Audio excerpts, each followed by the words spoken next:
Mi nombre es Javier Jiménez, soy miembro de la Asociación Alternativa Universitaria y estoy aquí para presentar esta actividad con la que finalizamos las jornadas de derechos humanos que hemos organizado conjuntamente con el voluntariado de la UBA durante esta semana.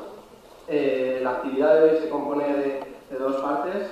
Primero, la proyección del documental Todos los nombres de la represión franquista en Valladolid, que ha elaborado la Asociación para la Recuperación de la Memoria Histórica de Valladolid, y después la ponencia sobre memoria histórica y justicia universal a cargo de Marcelino.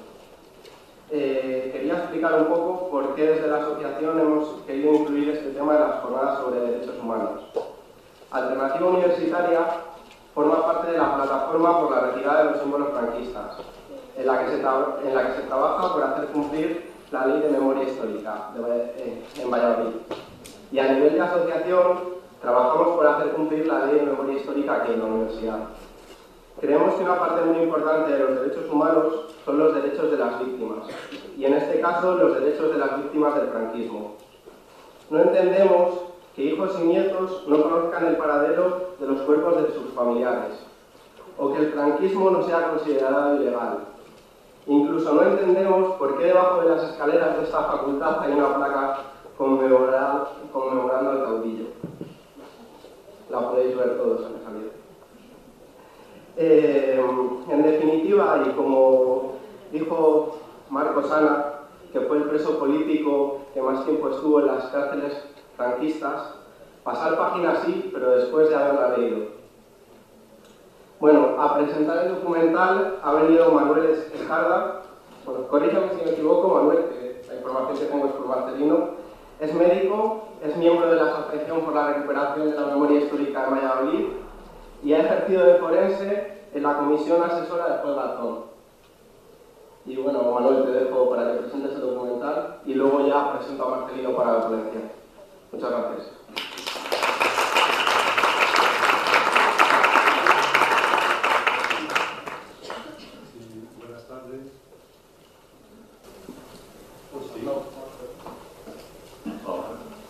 Hola, buenas tardes a todos. Voy a ser breve.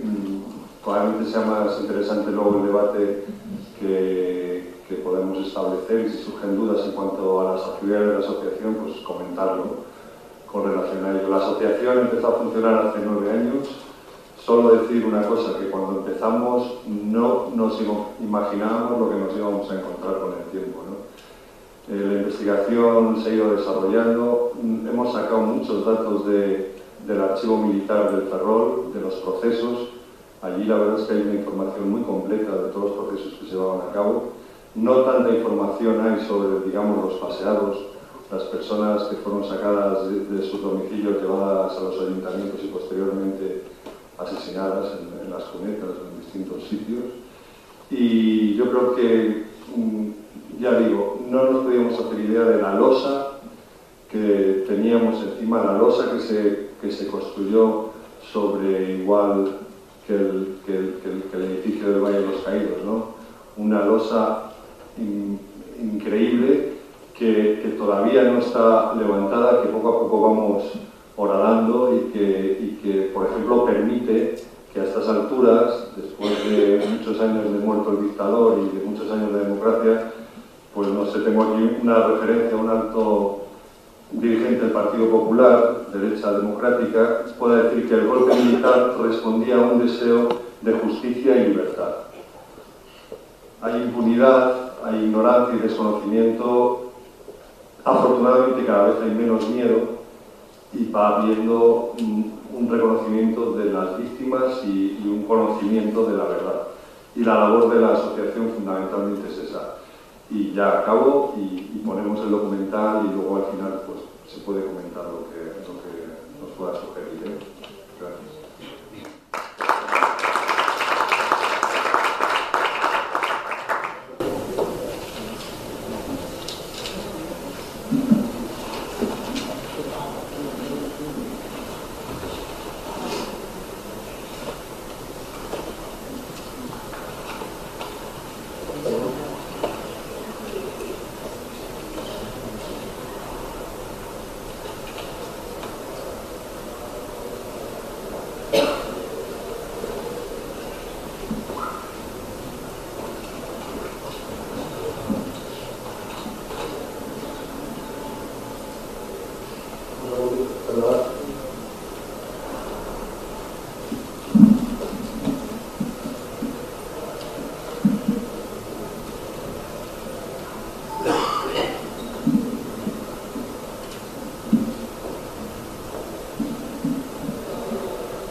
bienaventurados los que mueren en aquel entonces y se ahorran estos años de sufrimiento. Y para llegar al final al mismo sitio. Ahora, en el mejor de los casos, seremos todos iguales ante la ley. Con esto, lo que se hace es legalizar, sin querer, todos aquellos crímenes, pues se respetará de atrás. Estará en un error el que piense que por medio de los votos se van a corregir las injusticias sociales. Solo quedará la honrilla y poder hablar tanto como los de enfrente. A mí, el único interés que me da ánimo es reivindicar la memoria de los que fueron vilmente asesinados.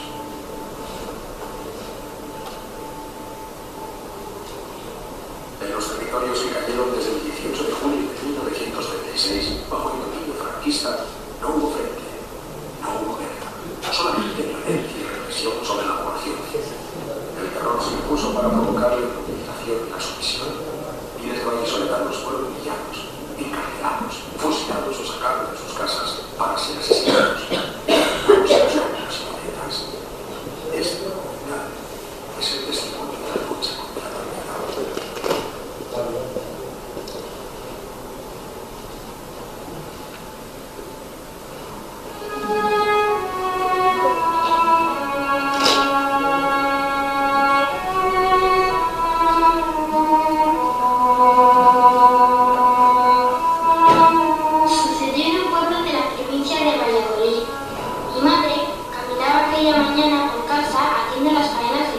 Especialmente el silencio, ya que mi padre estaba descansando en la cama. Había venido a las 6 de la mañana después de un agotador día de trabajo en la fundición. Era un 19 de julio de 1976. Aunque era temprano, ya se anunciaba el calor que prometía hacer. Mi madre era una mujer bonita, salerosa, trabajadora y feliz con su vida sencilla, profundamente enamorada de mi padre, al que admiraba. Compartían todo, por eso la noticia del día anterior del golpe militar nos había preocupado. En aquella mañana, mi hermano venía escribiendo y haciendo dibujos, y yo estaba jugando con las muñecas de trapo que me había hecho mi madre. De pronto, unos violentos golpes atacaron la puerta de la casa. ¿Podéis convenir, mire aquí? ¿Es alguien que le haga venir? Tiene que ir a la clara. Un momento, por favor, que estamos hablando. Modesto, un lugar que tenemos para preparar. Por favor, señora, habla un poco. Venga, hombre, hágame un poco.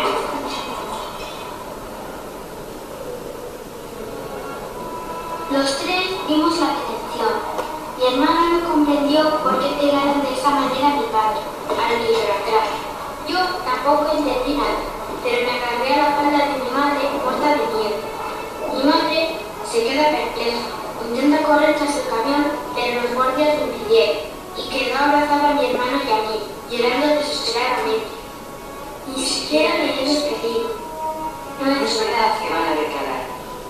No fue verdad. No fueron a declarar. Nunca más volvió, ni él ni sus compañeros de prisión. Primero, fueron conducidos a la puerta de los frailes con todo el calor de julio. Decían que para confesarles.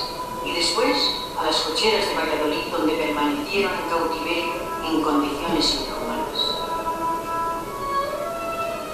A mi madre la quedaba mucho por ver en ese pueblo cegado por el odio y la incomprensión. En el pueblo se había desencadenado el terror. Todos los días salían camionetas con presos. A unos los llevaban a cocheras, a otros a pinares o los fusilaban en cunetas o tapias de los cementerios. Pasaron los meses, hasta que llegó el 25 de noviembre en el que mi madre llevó la comida a mi padre y el carcelero la dijo: señora, su marido no está aquí. Esta madrugada le hemos dado la libertad. Palabra temida y oída todos los días. La libertad consistía en darles el paseo. Les llevaban al amanecer en camionetas hasta cualquier pinar, tapia o cuneta. En este caso fue a los Montes de Dorozos, donde sin juicio previo junto a sus compañeros de barracón fueron fusilados. La historia de los vencidos se refugió en el silencio y en el miedo, nunca en el olvido. Después de la generación de los hijos de los represaliados, siempre silenciosos, surgieron los medios que querían saber, querían que les contaran lo que sucedió, para conocer la verdad y poder opinar. Se percibió la imperiosa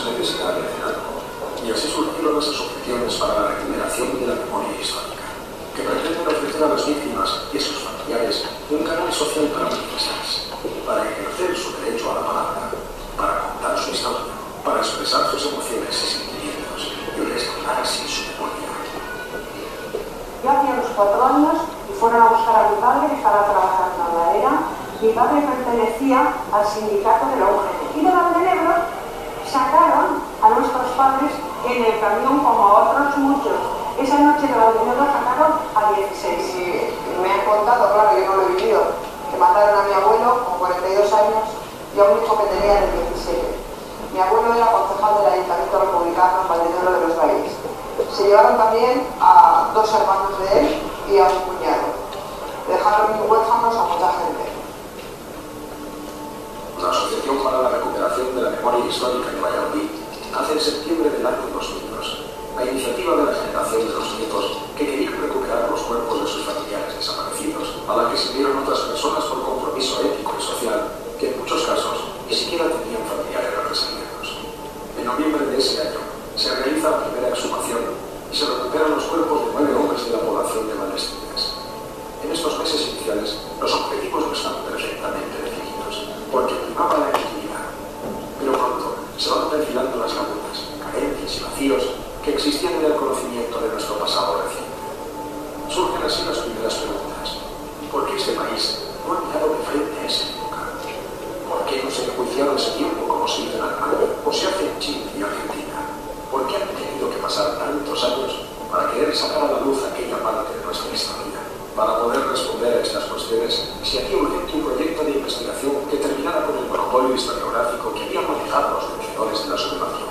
Aunque desde 1975 se realizaron nuevos análisis desde diferentes puntos de vista, todavía quedaba mucho por hacer para cuantificar el alcance de la represión, conocer la forma de organizarla, quiénes intervinieron, qué objetivos y consecuencias tuvo en los años posteriores y en la actualidad.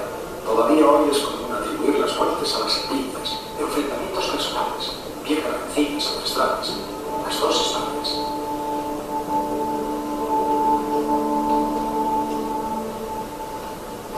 Cuando se inicia el año 1931, la dictadura de Primo de Rivera había llegado a su fracaso en ocaso. En abril de este año las fuerzas monárquicas pierden las elecciones y el rey, sin crédito ni apoyos, tiene que abandonar el país.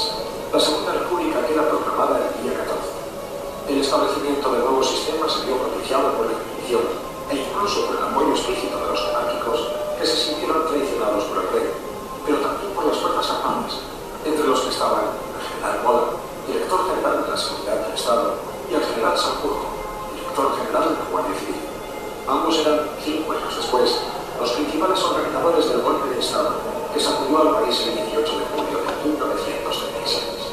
Durante el bienio de 1931-1933, el respaldo popular a los partidos democráticos republicanos y de izquierda propició avances históricos para la población española, con la implantación de la jornada laboral de 8 horas, las mesas de negociación salarial, la reforma agraria, la laicidad del Estado o la construcción de miles de escuelas.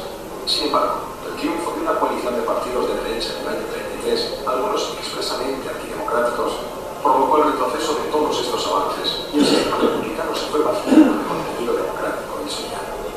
Este proceso se acentuará cuando en octubre de 1934 entren en el gobierno los ministros de la CEDA, un partido que nunca había expresado su lealtad a la República. Precisamente, en Alemania y Austria, pocos meses antes, partidos de significación política similar a la CEDA, como el nazismo y Hitler, habían llegado al poder a través de unas elecciones. La amenaza antidemocrática está en la base de la convocatoria de huelga general que se plantea en España para el día 4 de octubre del año 34. La huelga tuvo un desarrollo desigual en el país, fracasando en amplias zonas. Será en Asturias donde la protesta derivará en una huelga revolucionaria con cientos de muertos en menos de 2 semanas. En Valladolid, capital y provincia, apenas alcanzó los 2 días de duración y, exceptuando la localidad de Medina de Rioseco, no hubo graves incidentes. En la capital, muchos representantes sindicales y políticos serán detenidos, pero la investigación policial ni siquiera fue capaz de probar que existía un comité revolucionario. En los meses previos a las elecciones de febrero de 1936, los sectores que se postulan a favor de la sublevación fomentan en el país un clima de tensión y violencia, instrumentalizando y apoyando a partidos como Falange. Los resultados de estos comicios dieron el triunfo al Frente Popular, coalición de partidos de izquierda que ganaron a la unión de partidos monárquicos y conservadores agrupados bajo la denominación de Frente Nacional. Por su parte, el partido de Falange Española de las Fonts, unificado y presentado oficialmente en Valladolid el 4 de marzo de 1934, no consiguió ni un solo escaño. Pero los grupos dominantes de este país no se resignaban a empiezan a considerar el empleo de la fuerza como la única vía existente para restablecer su orden y recuperar el control perdido, culminando este proceso en el golpe de Estado del 18 de julio. El tiempo de crueldad, terror y asesinatos generalizados se producirá cuando los golpistas son conscientes de que su alzamiento ha fracasado y temen la respuesta de las fuerzas democráticas. Por eso, será a partir de la primera semana de agosto cuando la Guardia Civil y las patrullas de milicianos civiles armados y dirigidos por los militares recorran los pueblos sembrando terror y muerte. El proyecto Todos los Nombres tiene como uno de sus principales objetivos la localización y recuperación de los cuerpos de estos asesinatos. Aquí están los pies del último que queda. La particularidad de esta exhumación con respecto a otras es que las personas se encuentran en el mismo lugar donde fueron asesinadas. Simplemente lo que hicieron fue, para que ocuparan menos, les colocaron de tal manera que vemos a nuestra espalda cómo ocupan aproximadamente unos 6 metros de largo por poco más de 1 metro de ancho. Son 7 cuerpos, 7 varones. Estamos encontrando no solamente las balas que terminaron con sus vidas, sino que llevamos hasta el momento 14 vainas de 3 tipos de munición, de pistola, de fusil y de escopeta de caza, que justamente se encuentran al pie de los cuerpos. Hasta el año 2009, la Asociación para la Recuperación de la Memoria Histórica de Valladolid ha abierto una treintena de fosas y recuperado 200 cuerpos. Las exhumaciones forman parte del trabajo que la asociación inicia con una investigación basada en la llamada historia oral, que considera a las víctimas y a sus familiares como informantes básicos. Paralelamente, se analiza y procesa la información que proporcionan los archivos, sorprendentemente algunos nunca consultados por la historiografía académica. Solo después de concluidas estas 2 fases, tienen lugar las exhumaciones con el claro objetivo de rescatar los cuerpos de los desaparecidos y que, aplicando una estricta metodología arqueológica, pueden evidenciar las pruebas de los asesinatos cometidos sobre personas que oficialmente todavía no están fallecidas. Asimismo, en la fosa se pueden encontrar la munición que causó sus muertes, las señales de traumatismos e incluso los indicios de las torturas a las que algunas víctimas fueron sometidas en los momentos previos a la muerte. En estas intervenciones arqueológicas se individualizan cada uno de los cuerpos, se analizan, dibujan, fotografían y recogen sus restos para continuar con los análisis antropológicos forenses en el laboratorio, lo que permitirá avanzar en la identificación de las víctimas y en el descubrimiento de las causas de su muerte. Para cerrar este círculo, la entrega de los cuerpos y los homenajes que este acto conlleva satisfacen la demanda de los familiares de recuperar a sus seres queridos y poderlos enterrar así, digna y públicamente.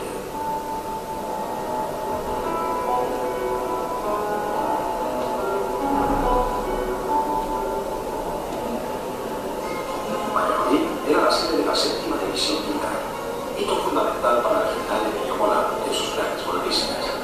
Cercana a la fatídica fecha del 18 de julio, en diferentes lugares de la provincia de Valladolid se congregaron grupos de falangistas en la espera del asalto definitivo. Y tampoco faltaron militares como el general Siniquet, que esperaban en la finca cercana a la capital la orden para iniciar la sublevación. El mismo día 18, en la capital vallisoletana, las fuerzas democráticas constituyeron un comité permanente en la Casa del Pueblo y se declaró la huelga general como medio de resistencia. Pero la sublevación de los guardias del Salto provocó que en unas horas Siniquet se hiciera con el poder. Proclamado el estado de guerra en la madrugada del día 19, a las pocas horas solo se resistían algunos trabajadores de los ferrocarriles y unas 500 personas encerradas en la Casa del Pueblo. Finalmente, la toma del gobierno civil, del cuartel de la 7ª División Militar, del Ayuntamiento, de la Casa del Pueblo, correos, telefónica, etc., aniquiló cualquier tipo de oposición efectiva por parte de la izquierda vallisoletana, debido fundamentalmente a la falta de armas y a la falta de apoyo a la República del Cuerpo de Seguridad del Santo. Pero salimos a la calle, toda la plaza llena de falangistas por el primer cuando del Santo, detenidos, y estaba la fuente en el medio del frente del ayuntamiento, la puerta del ayuntamiento, y allí estaban dando leña junto a Juan.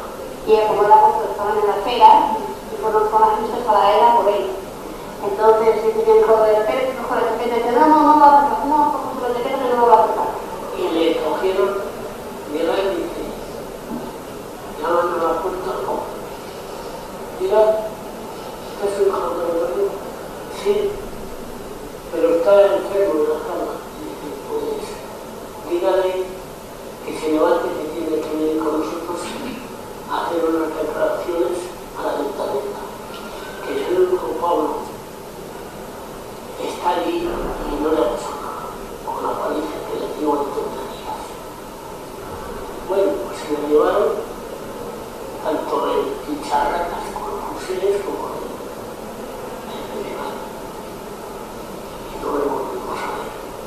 Pues ese día, pues no sé si eran las 8 de la mañana o las 7 de la mañana, cuando yo me levanté, no me servía, abro la puerta y veo que hay una cafetera de gente vestido de ese coraje que yo ni les había visto nunca, y son de falangitas, y de esto eran, y empezaron a tirar tiros al aire, y estuve por todo el pueblo, y luego empezaron a recintar todas las casas. Y mi casa fue una recintada, pues en mierda. Y de cierto ya que tomaron, yo aquí la casa del pueblo la tomaron los falangistas y todo, y ya empezaron a venir a los 2 días falangistas aquí, y a los 4 días se llevaron al alcalde y a la casa. Llegaron por la carretera de Diana y allá en la final de América. Lo único que se llama fue ya se nos quedó el pescado, todo lo que y hay que bajar todo esto con plata. Ya empezaron a hacer el cambio todos ellos, y bueno, 11 iban. ¿Estabais atados? Todos con padres de nada, con poder. ¿Cordeles? Bueno, pero acá. Entonces, yo me dirigí a uno de los vecinos y le dije, pero no la generalidad es muy consciente por los demás. Y yo digo, y para eso puede ser de si te van aquí. Digo, no sé, para que ya que lo tengas jugar. ¿No te conocías? Entonces me ha cogido el brazo, ese no sé qué es eso por ahí, sin caer. Ahora no sé lo que se vaya por ahí. Y como nosotros en mi año, mi hijo de algo, se habían separado del grupo, o sea, no sabía que la carretera de las cosas. Y me cogió el brazo y me puso a la flor de sábado. Y antes de que llegara a la carretera del sábado, pasó por él y se le quitaron. Y yo me decía, a veces aquí no lo va, a veces aquí no lo va. Y tal, pues me dice. Vamos a empezar por un lado de los vecinos, que se quejan en noviembre, que ha sido un proceso de libertad, unos individuos pendientes del pueblo de pésimos antecedentes. Y dice, bueno, para algo contrario, ellos deciden ser los. La fase de investigación que la Asociación para la Recuperación de la Memoria Histórica de Valladolid realiza en los archivos responde a la demanda de un sector de la sociedad civil vallisoletana que después de décadas de espera y con una democracia ya asentada decide de manera resuelta revisar los procesos judiciales incoados a las personas represaliadas durante el franquismo, intentando reconocer y reponer los valores de libertad, justicia social y respeto a los derechos humanos instaurados durante la República. Con estos principios y tratando de evitar cualquier subjetividad que pudiera derivarse del resentimiento y cinismo, los datos que en este documental aparecen resultan del trabajo realizado por un grupo de personas que de forma voluntaria y sin ánimo de lucro han revisado hasta donde les ha sido posible fondos documentales consignados en los archivos nacionales, militares, provinciales y locales, comprobando cómo la represión del Estado alcanzó a personas de casi todos los niveles sociales y económicos de la población vallisoletana. En estos documentos aparecerán las acusaciones que se utilizaron contra las víctimas, sus compromisos sociales y políticos, y en definitiva, la razón de por qué son ellos, y no otros, los representados. Casos significativos fueron Nicolás Polerón, capitán general de Valladolid, condenado a 30 años de prisión e incautado sus bienes. Antonio García Quintana, alcalde de Valladolid, ejecutado e incautado sus bienes. Narciso Alonso Cortés, catedrático de literatura del Instituto Fabrica, procesado como masón e incautado sus bienes. Abogados ilustres como Federico Landrón, incautado sus bienes. bienes y Federico Lanzón López, hijo, ejecutado e implantado por sus bienes. Y por supuesto, miles de obreros y campesinos, mujeres y hombres, adolescentes y ancianos, junto con un elevado número sin completar de maestros y maestras nacionales y profesores, sobre los que, al igual que con los masones, se ejerció una sólida y especial represión.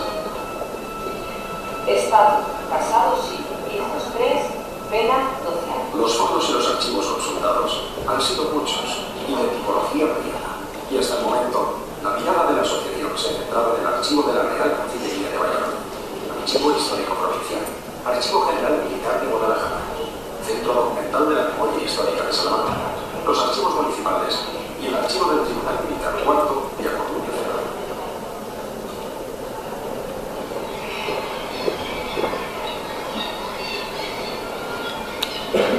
En las investigaciones que ha realizado la asociación en el Archivo Militar de Ferrol, encontramos una gran cantidad de información sobre lo de las cocheras. Salió mucha gente rumbo a la muerte, pero a otros les dieron la oportunidad de ser sometidos a procesos, simulacros de juicio en los que se les condenaba por rebelión, y estos, por lo menos, se libraron de desaparecer para siempre en un lugar desconocido. Existen cartas de presos felicitándose por ser condenados a penas de 30 años. Era una garantía de supervivencia, pero la mayoría de los asesinados no fueron juzgados, y prácticamente en todos los pueblos.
Bueno, esto ha sido el documental y ahora pasamos a la parte de la ponencia. Bueno, quería agradecerte, Manuel, que nos lo hayas traído, porque la verdad es que está muy bien. Y bueno, la ponencia está a cargo de Marcelino Miguel Flores. El título es Memoria Histórica y Justicia Universal. Marcelino es catedrático de Historia y escritor del libro Rememoración, Historia y Justicia, y además es profesor mío. Así que nada, un aplauso y os dejo con él, ¿vale?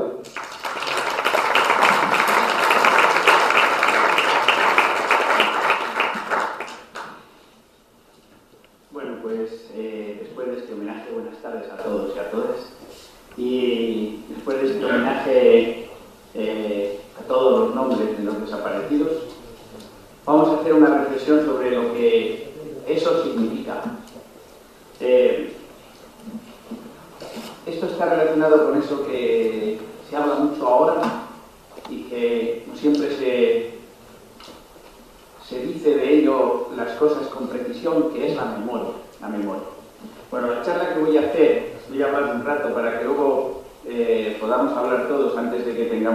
de irnos de aquí. La charla que voy a hacer va a ser una reflexión específica de la memoria desde la perspectiva de los derechos humanos.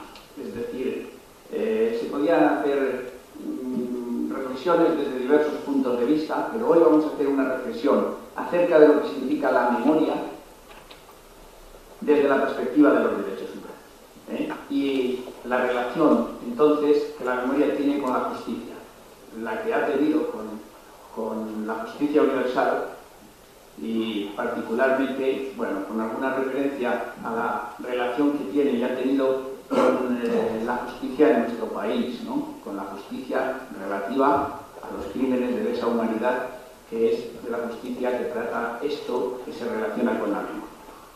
Así que decimos que la memoria forma parte del ámbito de los derechos humanos. Según esta lógica que paso a exponer, la memoria es un deber del Estado para garantizar el derecho a conocer la verdad. Derecho que poseen los pueblos en primer lugar y las víctimas y sus familias en el mismo lugar, pero en segundo lugar, diríamos, el derecho a conocer la verdad, el derecho prioritario a conocer la verdad es un derecho social, antes de nada. Evidentemente, lo es también un derecho de las víctimas o de sus familiares, ¿no? El derecho a conocer la verdad. Este derecho a conocer la verdad se relaciona con la defensa del derecho a la vida y a la integridad física, mediante la lucha contra la impunidad. Y ahí es donde hay que situar el concepto de memoria histórica. Esto que se habla, que se dice de memoria histórica, forma parte, por lo tanto, de los derechos humanos, concretamente el derecho a conocer la verdad, que los Estados deben garantizar para hacer posible la lucha contra la impunidad de los gobernantes, y de esa manera dar fin a los crímenes de lesa humanidad.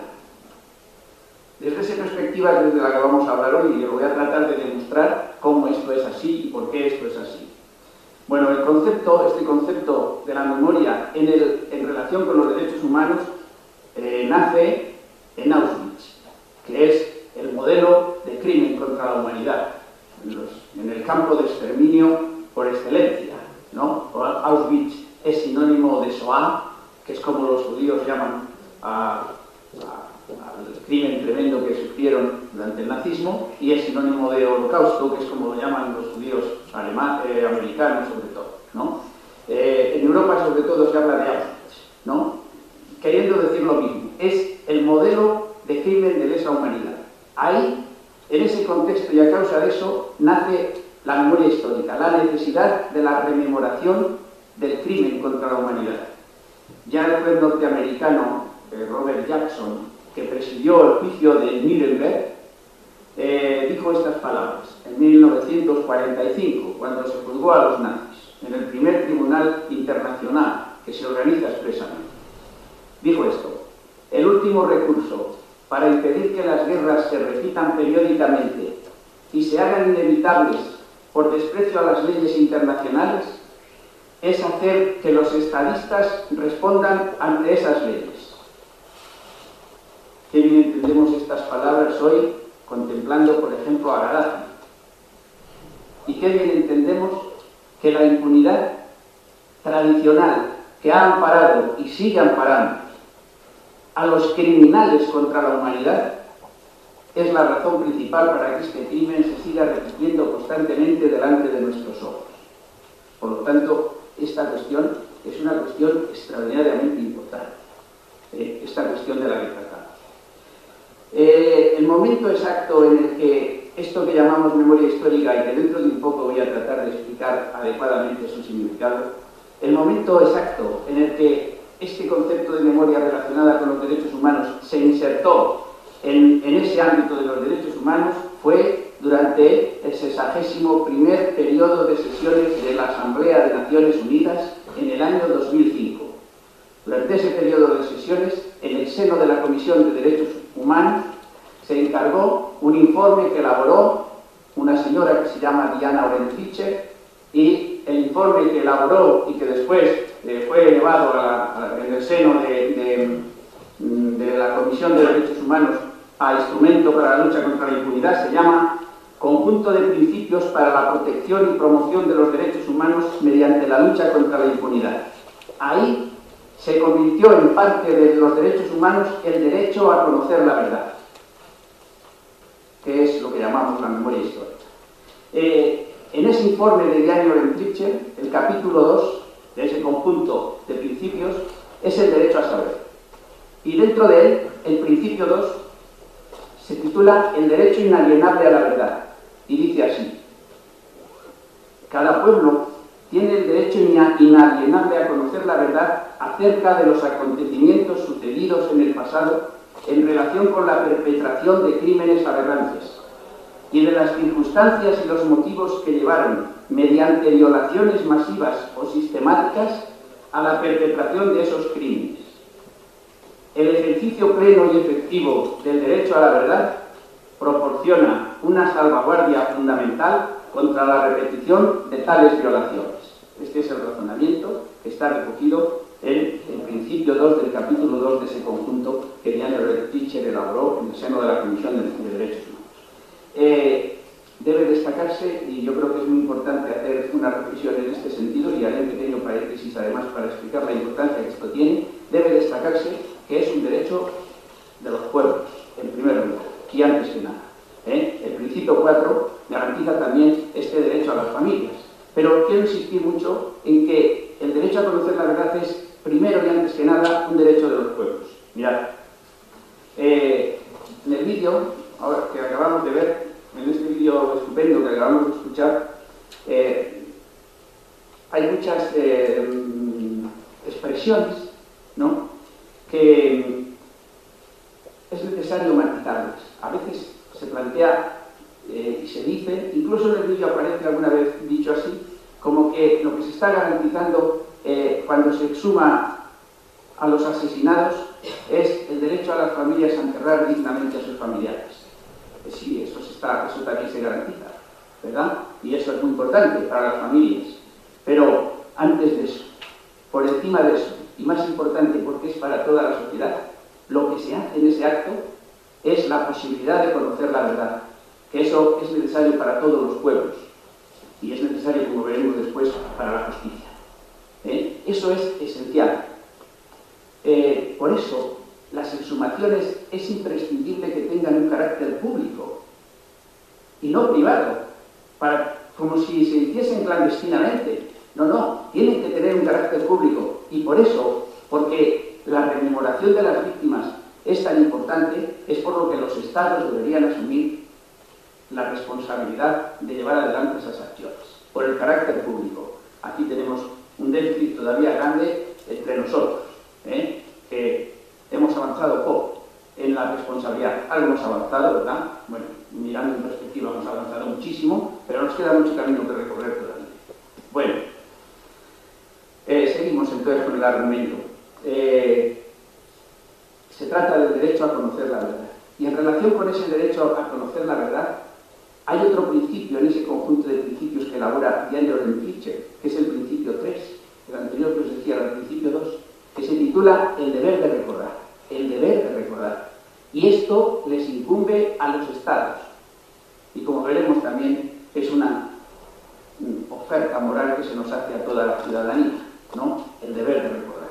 Pero, desde el punto de vista de los derechos, que corresponde a los estados. El principio 3 dice así: el conocimiento por un pueblo de la historia de su opresión forma parte de su patrimonio y por ello se debe conservar, adoptando medidas adecuadas en aras del deber de recordar que incumbe al Estado para preservar los archivos y otras pruebas relativas a violaciones de los derechos humanos y el derecho humanitario, y para facilitar el conocimiento de tales violaciones. Esas medidas deben estar encaminadas a preservar del olvido la memoria colectiva y, en particular, evitar que surjan tesis revisionistas y negacionistas. Al comenzar esta sesión de hoy, Manolo nos ha leído un texto de un dirigente de la derecha navarra que interpretaba la guerra con la mismísima justificación que utilizaron los golpistas para justificar su levantamiento, con la mismísima, que vinieron a traer la paz, ¿no? Y a evitar la revolución comunista, como ellos decían que iba a tener lugar, ¿verdad? Según unos documentos que decían que habían encontrado en determinadas casas al tomar las ciudades, y hoy sabemos, porque así lo demostró Eduard Southworth, que esos documentos habían sido elaborados por los golpistas en la primavera del 36 para convencer a los que todavía no estaban convencidos de participar en el golpe, ¿no? La justificación, ¿no? Todavía hoy se dice, eso es el revisionismo. Esto solo ocurre en España. Los otros países que han padecido crímenes de lesa humanidad como los españoles no tienen esa actitud. Esto solo ocurre en España, porque en España todavía socialmente no se ha asumido la gravedad de los hechos. Y ahora vamos a ver algunas de las razones por las que eso no se ha asumido. Este deber de recordar, que es muy reciente, que está planteado en el año 2005, antes de ayer, en el seno de las Naciones Unidas, y que va poco a poco entrando en las legislaciones de los diversos estados, pero es recientísimo. Este derecho de recordar se alza frente al olvido, pero es el olvido lo que tradicionalmente ha sido recomendado a lo largo de la historia de la humanidad. Os voy a contar algunos ejemplos de cómo la historia sistemáticamente a lo que ha invitado a las poblaciones no es a recordar las catástrofes, sino a olvidarlas. Por ejemplo, Heródoto, un historiador griego, cuenta la sublevación de una de las polis griegas de Jonia, que tuvo lugar en el año 492 antes de nuestra era, o sea, hace 2500 años. Eso produjo muchas catástrofes y luego los autores de tragedia pues lo recordaban y provocaba tremendos sufrimientos en la población. Pues los griegos prohibieron que se representase la tragedia recordando ese sufrimiento que habían sufrido como consecuencia del aplastamiento de la revolución de Jonia por los persas, ¿no? Prohibieron la tragedia que lo rememoraban. Lo mismo ocurrió con los griegos en Grecia cuando se instauró la democracia después de un periodo que se conoce con el nombre de la tiranía de los 30. La tiranía de los 30 había cometido en Grecia tantas muertes como todas las guerras entre Atenas y Esparta. Pues cuando se destruyó la tiranía de los 30 y se estableció la democracia griega, lo primero que hicieron al establecer la democracia fue decretar la amnistía, que significa en griego el olvido de los sufrimientos pasados. Los sufrimientos pasados eran los asesinatos que habían cometido los tiranos. Platón, que era simpatizante de los tiranos, agradeció mucho a los demócratas que hubiesen tomado esa medida.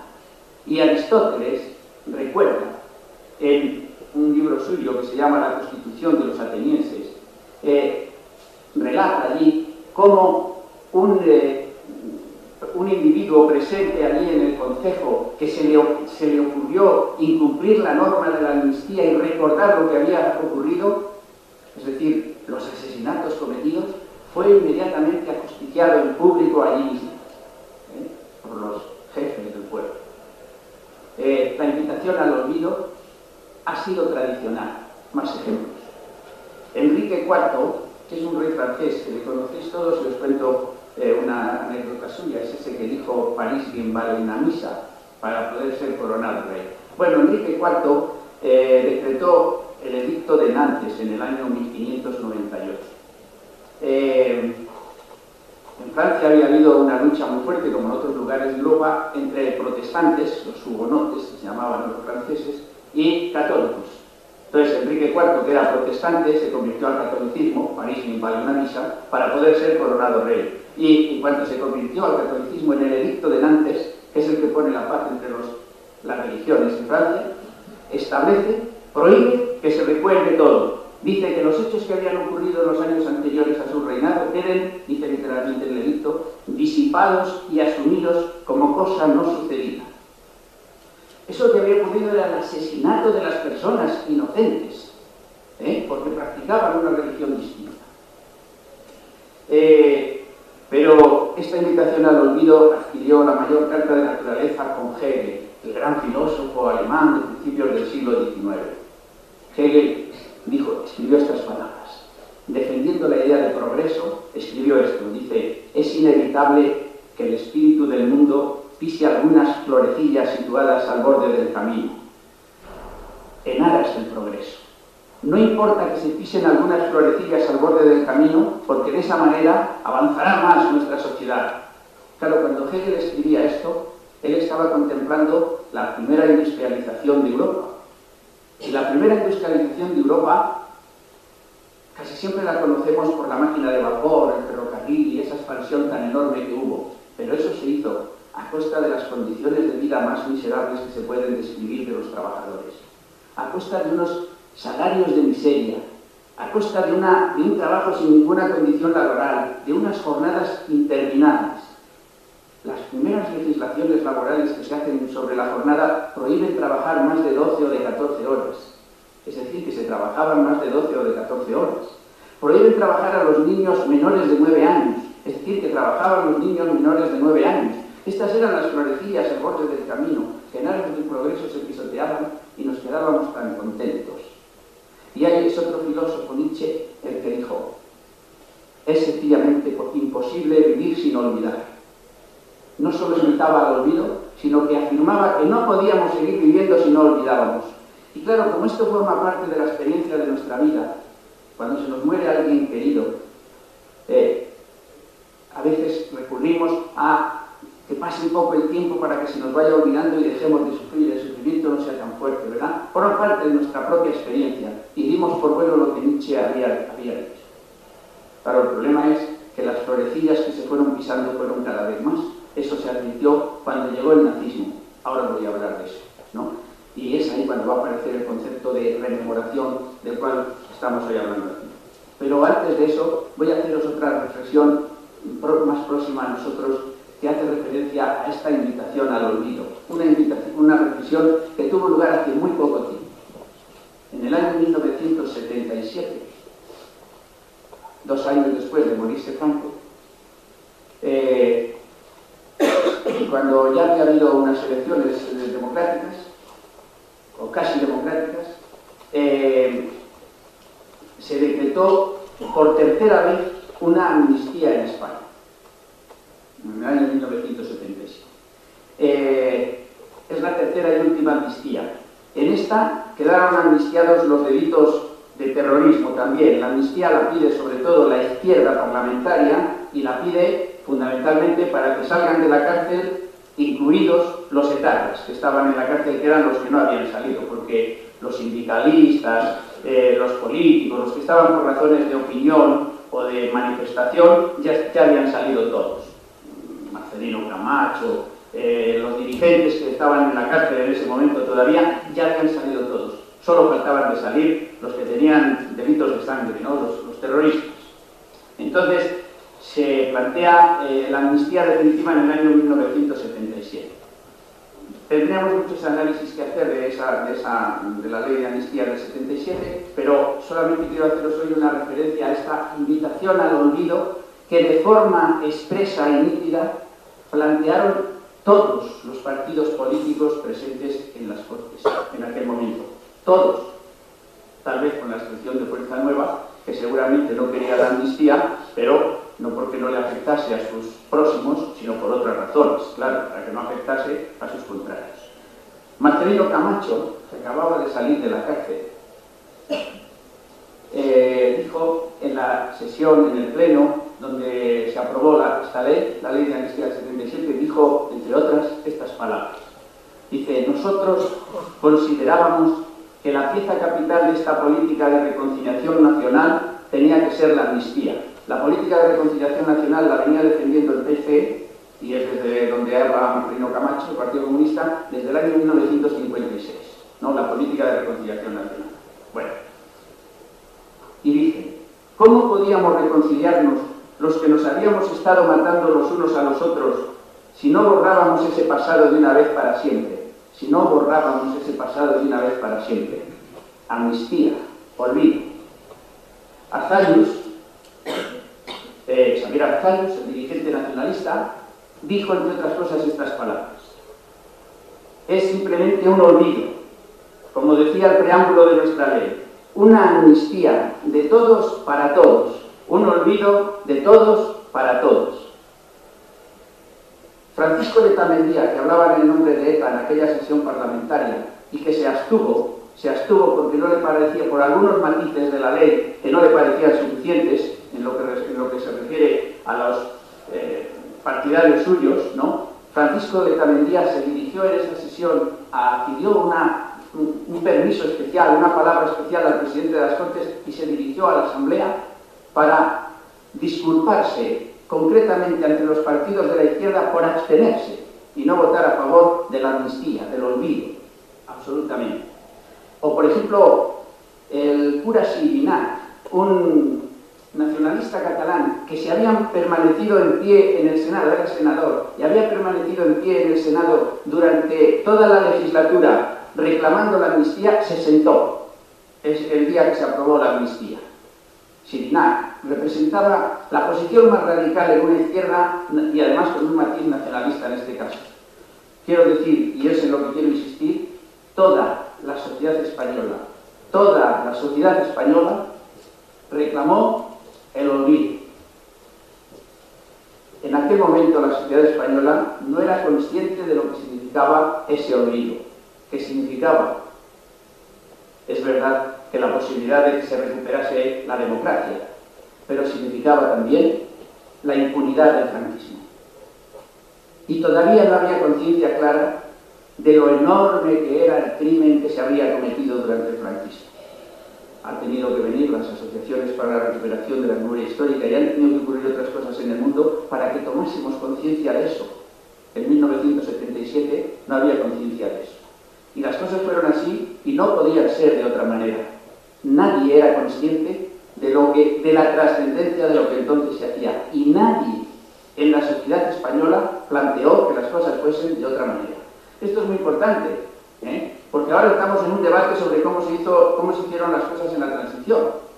Y el problema no es cómo se hicieron las cosas en la transición, el problema es cómo las valoramos en este momento. Esa es otra cuestión. Las cosas se hicieron como se hicieron, y se hicieron como os lo acabo de decir, con palabras literales del Pleno que aprobó la ley de amnistía.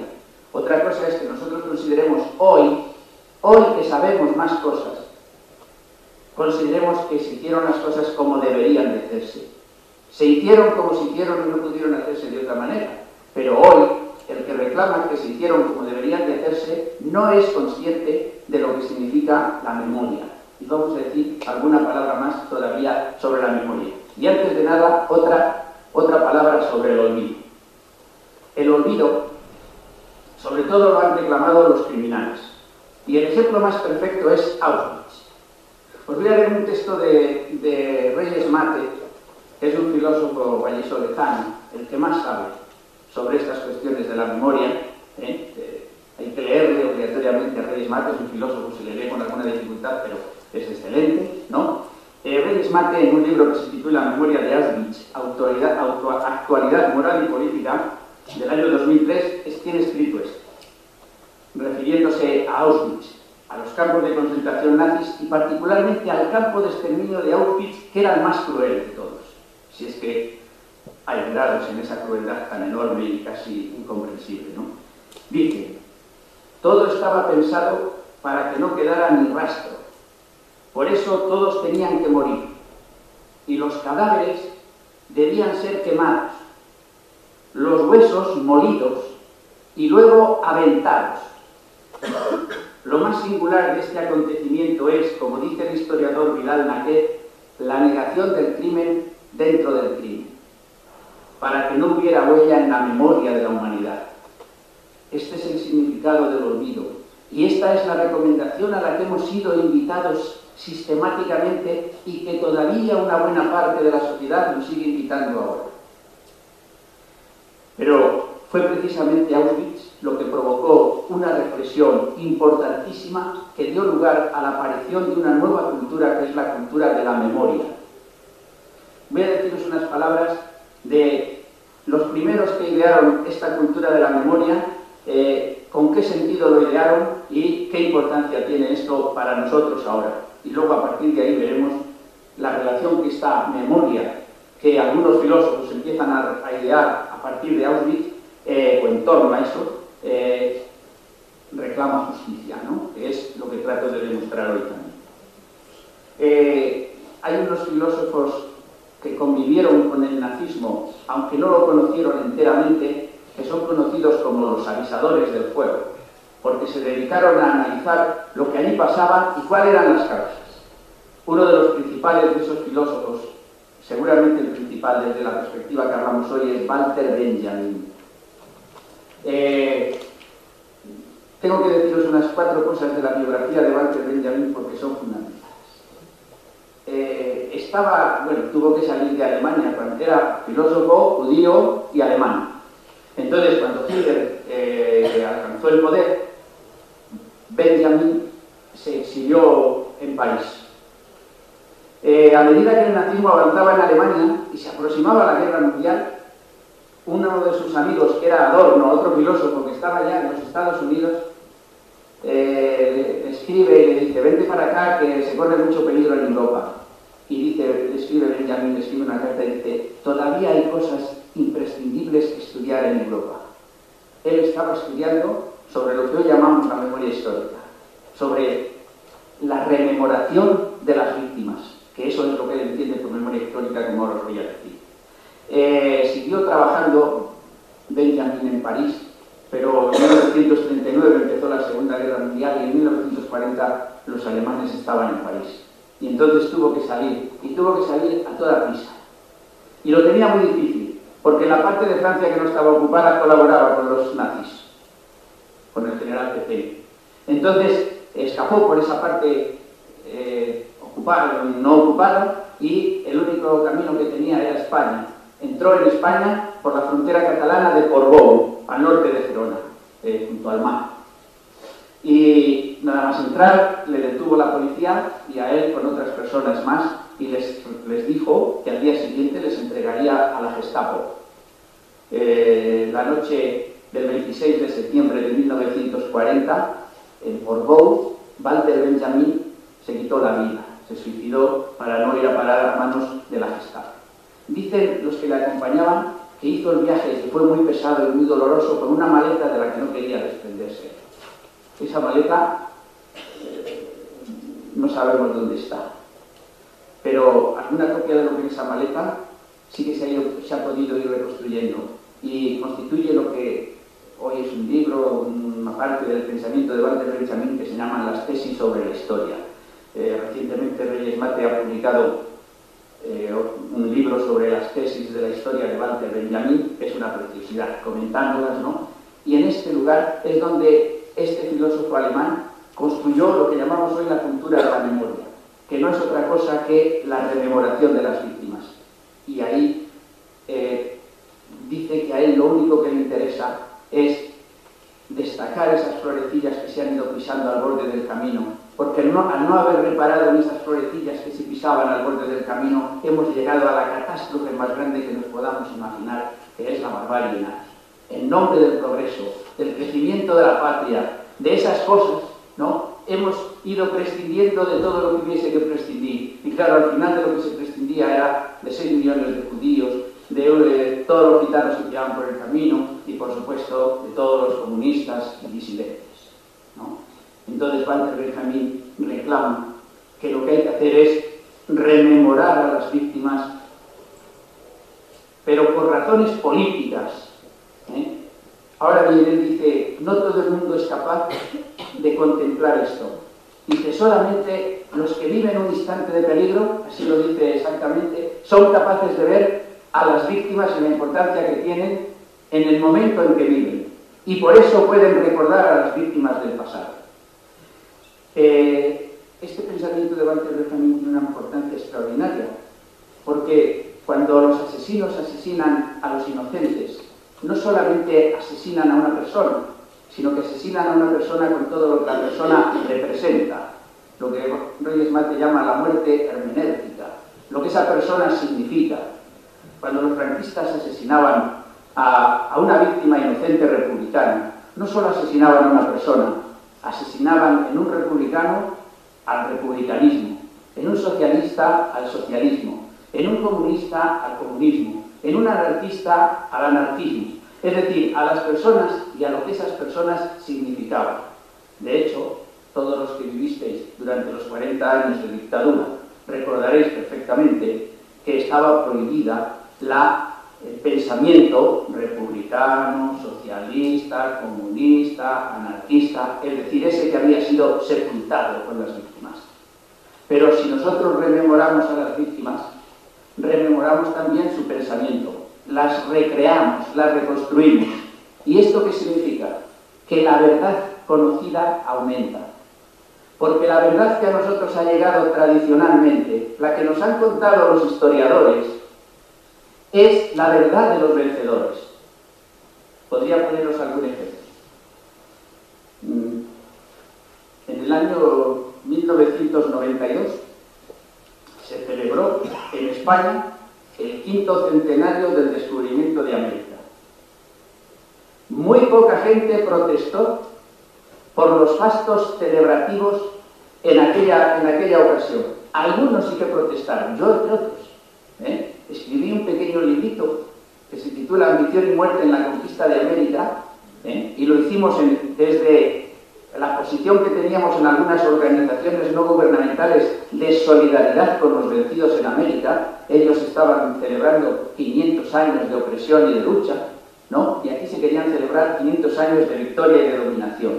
Pero la sociedad española era muy poco consciente, porque todavía no había una cultura de la memoria, y era muy poco solidaria con los pueblos indígenas americanos.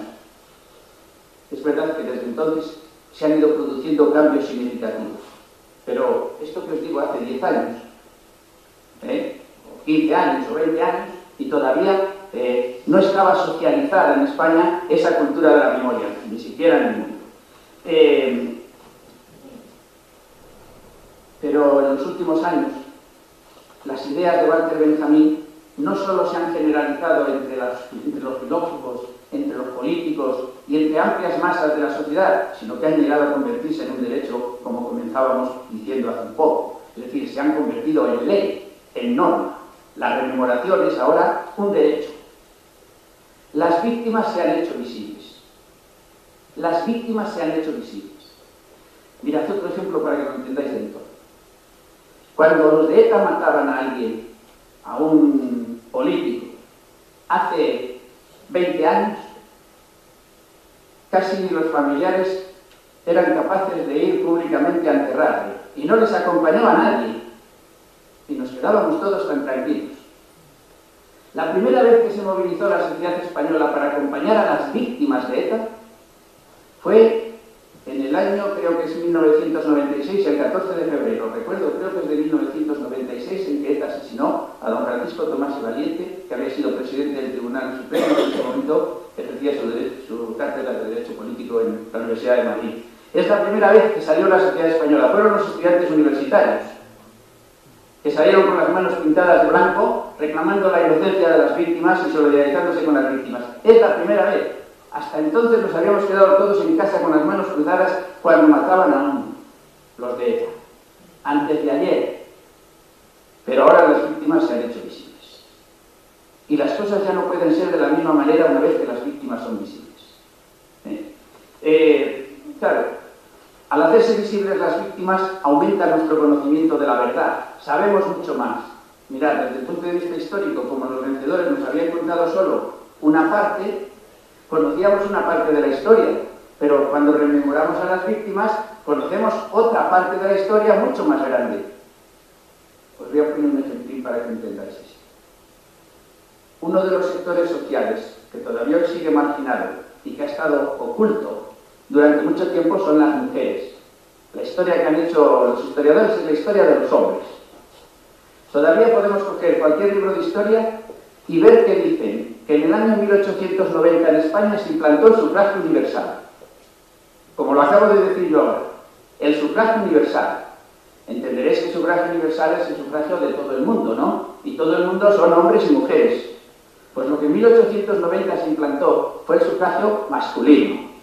¿Desde cuándo el sufragio masculino es universal? Desde medio universo, ¿no? Sin embargo, los historiadores siguen escribiendo sufragio universal en 1890 y no les repugna. Mantienen ocultas a las mujeres. Ha sido el movimiento feminista, es decir, las que viven un instante de peligro. El movimiento feminista, quien nos ha recordado que estaban ocultas. Entonces nos hemos empezado a dar cuenta de que el mundo es de hombres y de mujeres. Pero había pasado desapercibido. Con las víctimas ocurre lo mismo. Habían estado ocultas, pero ahora ya no. Están sobre la mesa. Y nuestro conocimiento de la verdad crece y se multiplica enormemente. ¿Qué es lo que ocurre? Que cuando aumenta la verdad, y esa verdad es una verdad terrible, una verdad de crímenes enormes, esa verdad que crece y que aumenta reclama justicia. Reclama justicia. Es decir, la rememoración de las víctimas exige, necesita, pide justicia. Pues lo voy a leer con las palabras de Rainer Fugle, que es un activista de los derechos humanos alemán que trabaja en América Latina. Dice en un artículo que escribió en el año 1995 con motivo del 50 aniversario del juicio de Nuremberg y de la justicia universal. Dice esto. Dice, si la verdad queda establecida, y claro, cuando las asociaciones de la recuperación de la memoria histórica exhuman los huesos, la verdad queda establecida. Nadie puede seguir diciendo que no hay la cifra que dio Pedro Garzón, 114.000 y un pico de desaparecidos.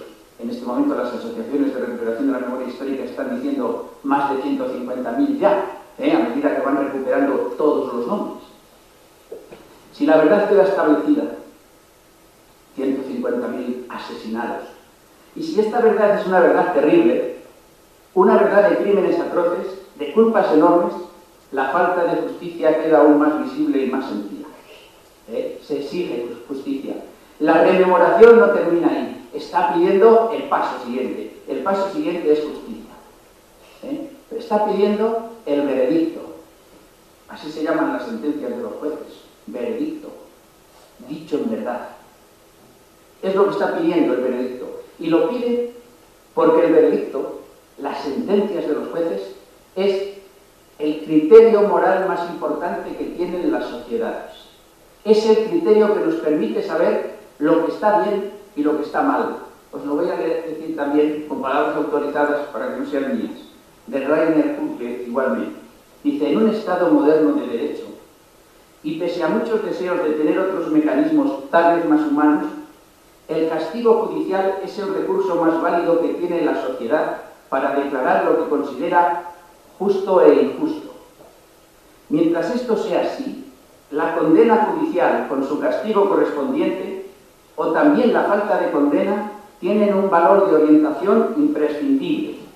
Un crimen sin castigo, tarde o temprano, perderá su carácter de crimen. Claro, con 150.000 crímenes sin castigo, también, ¿no? Por eso, la memoria es imprescindible para mantener la verdad sobre la mesa, hasta que la justicia tenga lugar. La justicia, además, es el primer acto reparador de las víctimas. La primera reparación que necesitan, que merecen las víctimas, es la justicia. Esa es la primera. Luego, a lo mejor, otras reparaciones. 1 millón de pesetas, como dieron la primera vez algunos de los represaliados por el franquismo. Pero todavía no había habido justicia. ¿Qué es el primer acto reparador que necesitan las víctimas? Os lo digo con palabras de Richard Rostón, que es el presidente del Tribunal Penal Internacional, con sede en La Haya. Presidió el Tribunal Penal Internacional para la Yugoslavia. Ahora os diré una palabra sobre eso. Describió esto. La justicia no es solamente una cuestión del castigo de criminales de guerra y de derechos humanos. Es también una cuestión de reconocimiento de los sufrimientos de las víctimas. Y para los afectados, en muchos casos, este reconocimiento es una parte esencial de su proceso de rehabilitación. Y esto lo dice el presidente del Tribunal Penal Internacional de La Haya, Richard Rostón. Bueno, el gran paso de la justicia universal fue en Nuremberg, el Tribunal de Nuremberg. Es la primera vez que se planteó hacer una justicia universal. Y en ese tribunal quedó definido el crimen de lesa humanidad, el crimen contra la humanidad. Allí quedó definido. Además, muy poco tiempo después, se dieron importantes pasos que parecía que la justicia universal iba a triunfar definitivamente. Se hizo la Declaración de los Derechos Humanos de 1948, que es un código para aplicar en la justicia, un código esencial, ¿no? Luego se hicieron nuevas declaraciones más importantes. Pero lo que en Nuremberg había ocurrido se congeló inmediatamente porque el mundo entró en una etapa de Guerra Fría y se olvidó absolutamente de lo que había significado Auschwitz, de lo que había significado Nuremberg, de lo que había significado la rememoración de las víctimas, y entramos de nuevo en una etapa de crímenes tremendos. Algunos de los supervivientes de Auschwitz que lo habían contado y que tenían la esperanza de que las sociedades humanas se hubiesen dejado convencer por su testimonio, no pudieron aguantar eso y se suicidaron. Es el caso de Antelme, es el caso de Primo Levi, que parecía que había superado ya la situación después de haberlo escrito repetidamente, pero se tiró por el hueco del ascensor porque no podía aguantar la reproducción sistemática del crimen. La Guerra Fría congeló los avances que habíamos tenido, y hasta que no cayó el muro de Berlín no se dio un nuevo paso en el avance de la justicia universal. Es ahí, en ese contexto, después de la caída del muro de Berlín, cuando definitivamente la memoria ha triunfado, la rememoración de las víctimas ha triunfado, las víctimas se han hecho visibles y el mundo ha entrado en un nuevo camino. Hubo que esperar a la caída del muro para que se constituyese el segundo Tribunal Internacional después del de 1945. Fue en 1993 el Tribunal Penal Internacional para la Yugoslavia, y al año siguiente, en 1994, el Tribunal Penal Internacional para Ruanda. Luego las cosas han ido muy deprisa, porque en 1996 la ONU propuso la creación de una Corte Penal Internacional. Se abrieron las condiciones para que eso pudiese hacerse, que lo aceptasen al menos 60 países. Y las cosas, la verdad, es que se agilizaron enormemente. Y en el año 2002 se constituyó definitivamente la Corte Penal Internacional. Ahora tenemos una Corte para juzgar los crímenes contra la humanidad. Claro, solo de aquellos países que han firmado la adhesión a la Corte, que son unos pocos más de 100, pero quedan otros cuantos que no lo han firmado, entre los cuales Estados Unidos, claro, por eso no les podemos juzgar del todo a algunos de ellos. Pero hay otra vía por la que sí se les puede juzgar. Además de la Corte Penal Internacional, en los diversos países se fueron aceptando las normas de justicia internacional que estaban en el seno de las Naciones Unidas y fueron pasando a los códigos penales. El artículo 24 de la Ley Orgánica del Poder Judicial en España establece la posibilidad de que los tribunales españoles puedan juzgar los crímenes de lesa humanidad ocurridos en cualquier parte del mundo. Y gracias a eso, un juez valiente que había en España, el juez Garzón, pudo mantener detenido y juzgar a Pinochet y dejar claro ante el mundo que se trataba de un criminal contra la humanidad, o a las juntas militares argentinas, o a los gobiernos dictatoriales de Guatemala, gracias a una causa que aceptó la Audiencia Nacional y que después de mucha pelea el Tribunal Supremo, y no sé si el Tribunal Supremo o el Tribunal Constitucional, hizo que se pudiese seguir con esa causa, una causa que presentó la líder guatemalteca y Premio Nobel de la Paz, Rigoberta Menchú, y que fue amparada por Amnistía Internacional y por comisiones obreras aquí en España y que está en curso, gracias a la cual han sido reconocidos igualmente como criminales contra la humanidad Efraín Ríos Montt, Humberto Vergías Vítores y los otros generales que provocaron los tremendos asesinatos durante la dictadura militar en Guatemala entre 1966 y 1996.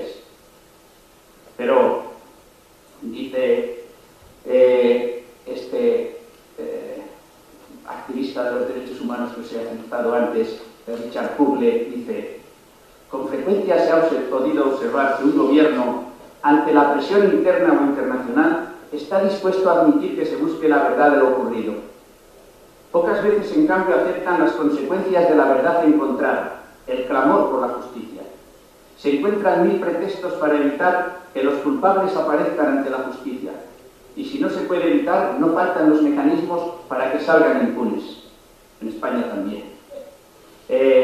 Por presión del Estado de Israel, el ministro de Asuntos Exteriores en el año 2009 logró hacer una reforma de ese artículo 24 del Código de la Ley Orgánica del Poder Judicial que posibilita a la Audiencia Nacional Española juzgar cualquier crimen de lesa humanidad, y han restringido a que solo se pueda juzgar aquellos crímenes de lesa humanidad en los que estén implicados directamente ciudadanos españoles, es decir, que hayan afectado a ciudadanos españoles y que no sean juzgados en el otro país, claro, en otro país, ¿no? Que no se haya iniciado juicio en otro lugar. Y sobre todo, en esta lucha y en este recorte de la justicia universal y de esta causa de la rememoración de las víctimas, ha tenido lugar, y todos lo podéis contemplar, el acoso al juez Garzón. Que se atrevió a enjuiciar los crímenes del franquismo. Y no solo se atrevió, sino que les dio un calificativo. Y como dice Antonio Elorza, un historiador de derecho, de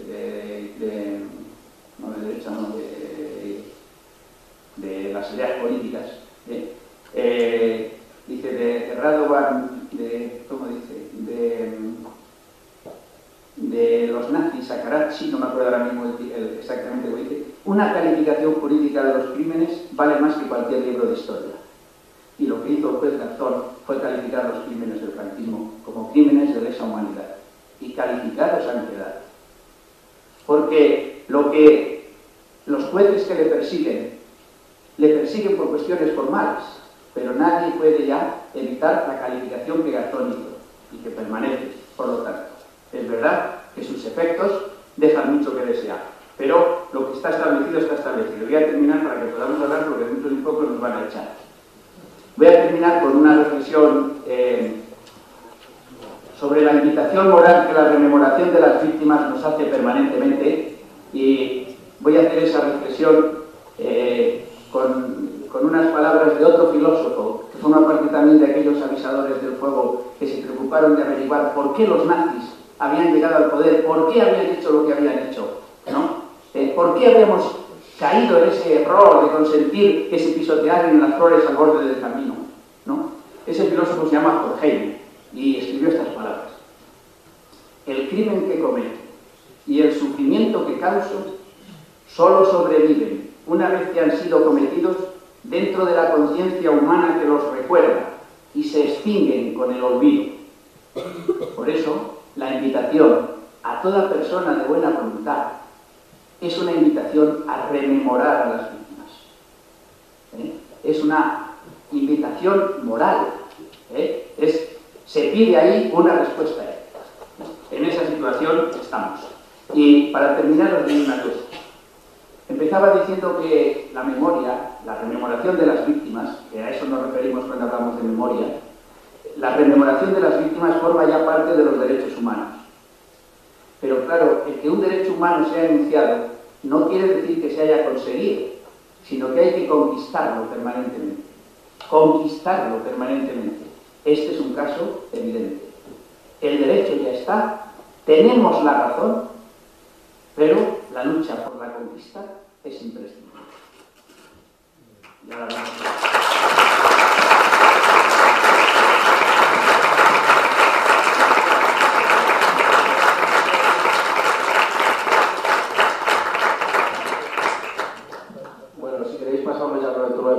Tenemos un ratillo todavía, a las 9:30 vamos bien, ¿vale?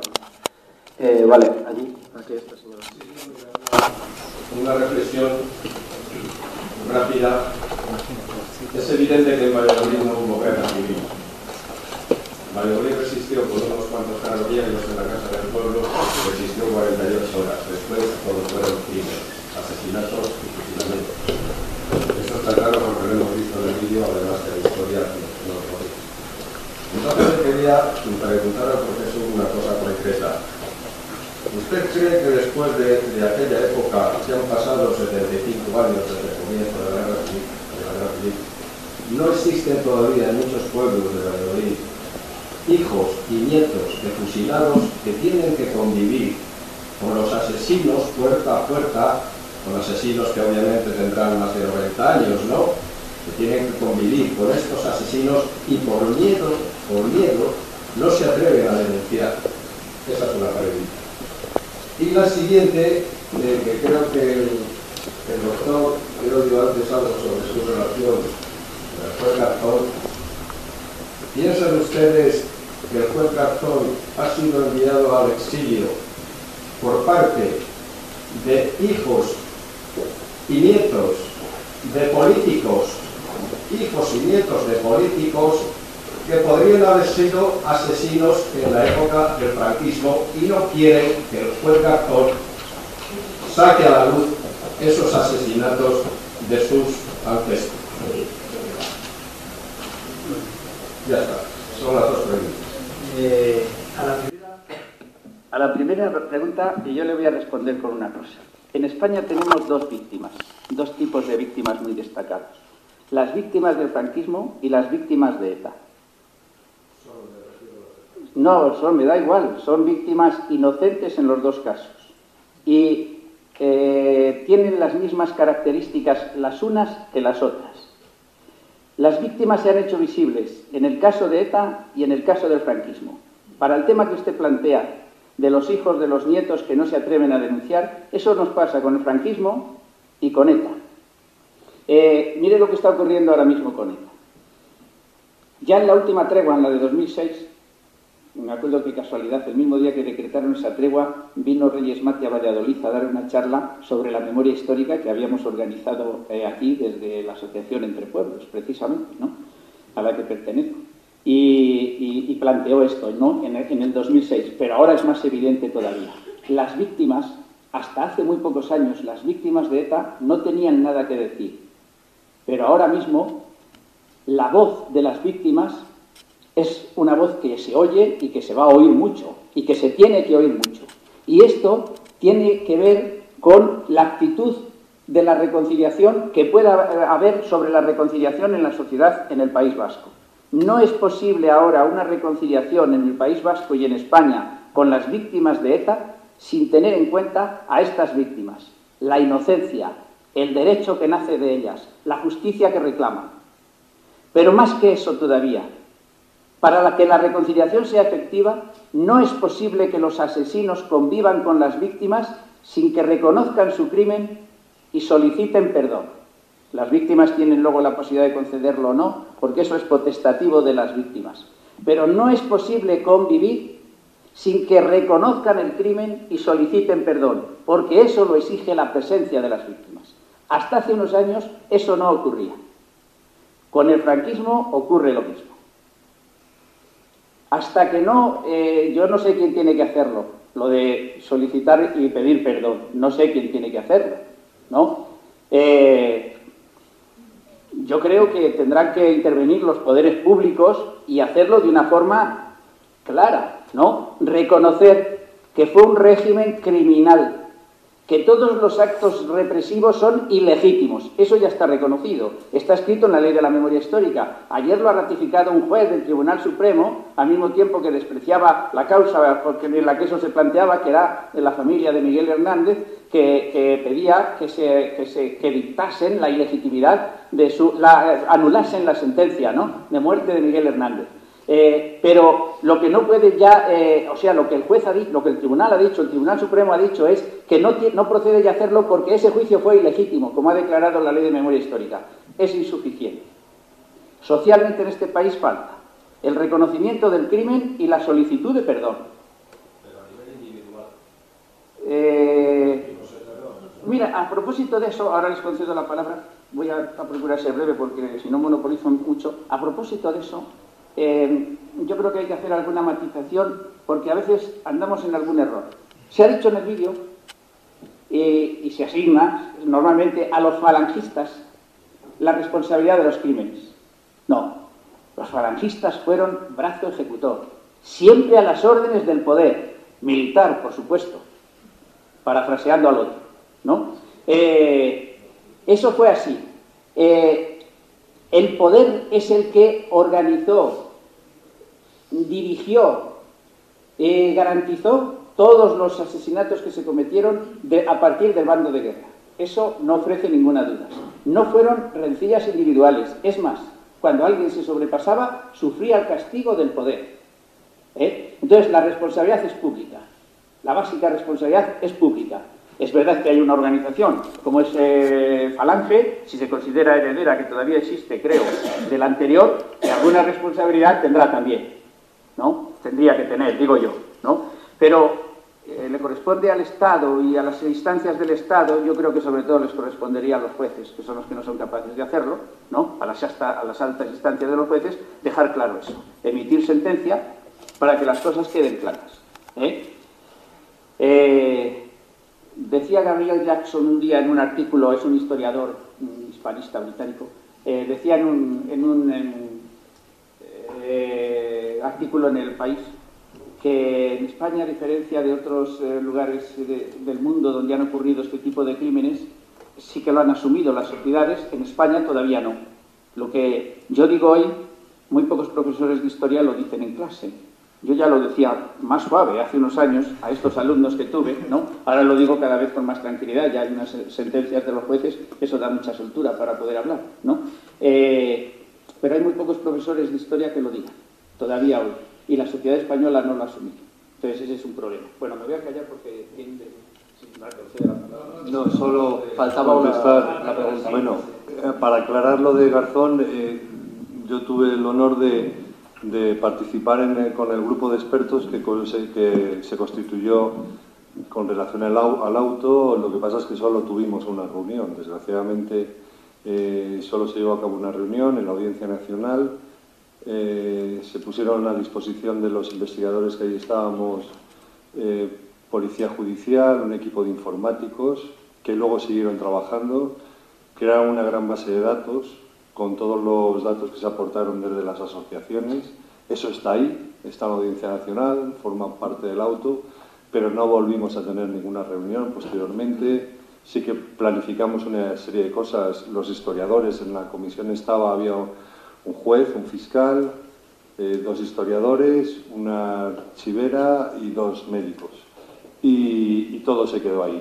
En cuanto a la razón de estos juicios, que deja muy claro Garzón en la entrevista que le hicieron en televisión, que le hizo Iñaki Gabilondo, de que realmente la base que tiene, y de hecho hay juristas que dicen que eso no puede seguir adelante, ¿no? Porque tiene muy poca base, pero esta precipitación de casos, de imputaciones, también tiene que ver el caso Gürtel. Yo creo que eso también, porque además es que coincide, bueno, los herederos aunque no lo admitan, de un sector, vamos a decir, del Partido Popular, pues también coincide que son hijos de franquistas, ¿no? E indudablemente eso no se lo van a perdonar. Y luego también hay una cuestión que probablemente es poco... No, sí, por supuesto. Y de hecho, concretamente, no voy a citar el pueblo, pero...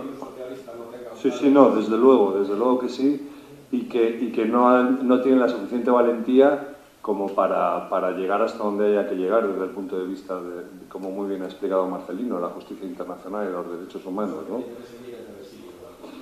Entonces, pues veremos a ver lo que pasa. Pero también hay otra implicación que también está tapado y muy tapado. Aquí lo vemos en el documental. Aquí hubo confiscaciones, hubo robos, porque no se puede llamar de otra manera, ¿no? A Landrove le robaron un piso, tenía una buena situación social.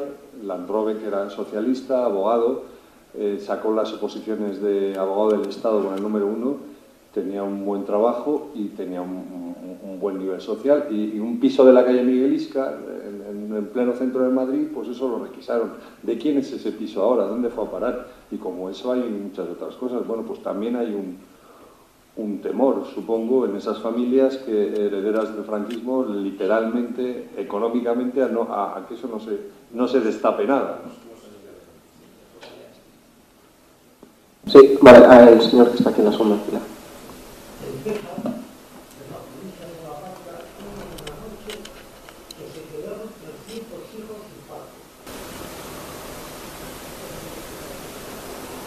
Luego, hay un caso de un señor era evanista, salió en Tribuna, que había pasado un republicano en Pamplona, en Puerto San Cristóbal.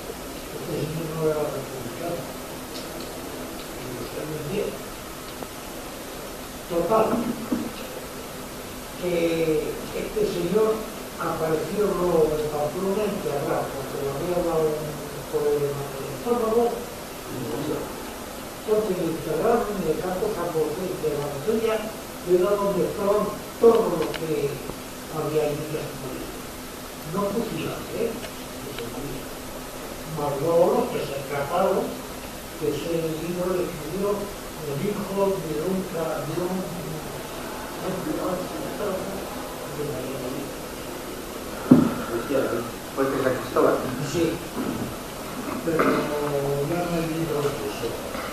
No está buscando el carro porque no se le decía al señor que decía fuera comunista y un día le dije, oye, yo no te protegí. Dice, le he quemado. ¿Cómo que la has quemado? Sí, le he quemado porque eso era mentira. Y yo, pero tú que tuviste, o fulano estaba allí, tú dices que aquello era mentira. Hombre, por favor. Precisamente una reflexión que voy a hacer sobre la primera pregunta que dice el señor, que los tan nietos y hijos de represaliados viviendo con otros.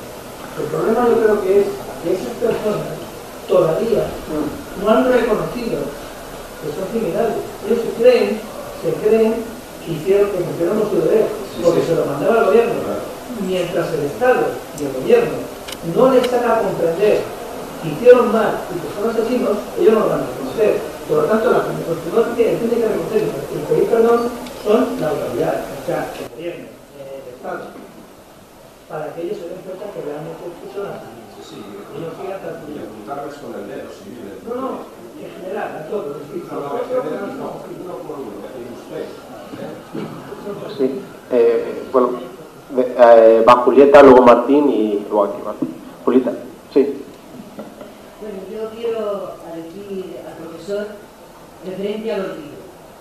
Yo digo que toda aquella persona que vivió la guerra civil, que fue represaliada y que vivió los 40 años de dictadura, no se puede olvidar.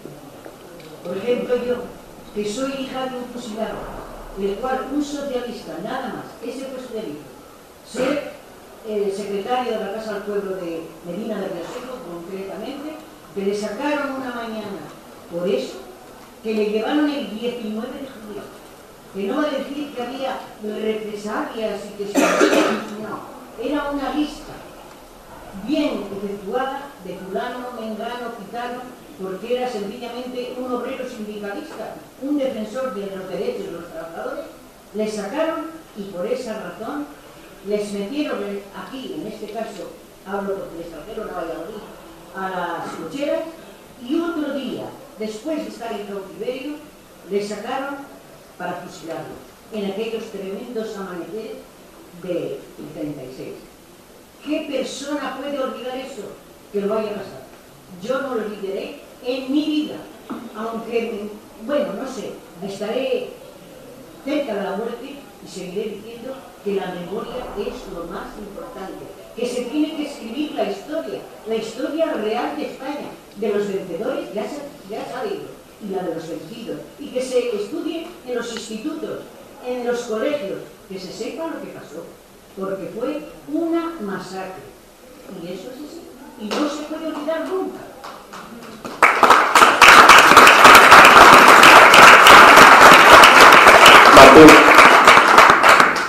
Bueno, yo quería empezar diciendo una felicitación, o varias felicitaciones. En primer lugar, al ponente que se ha atrevido a decir lo que hay que decir. Y en segundo lugar, a los organizadores, Alternativa Universitaria, que se ha atrevido a organizar un acto de ese tipo y lo ha hecho precisamente en un lugar que se llama Facultad de Derecho.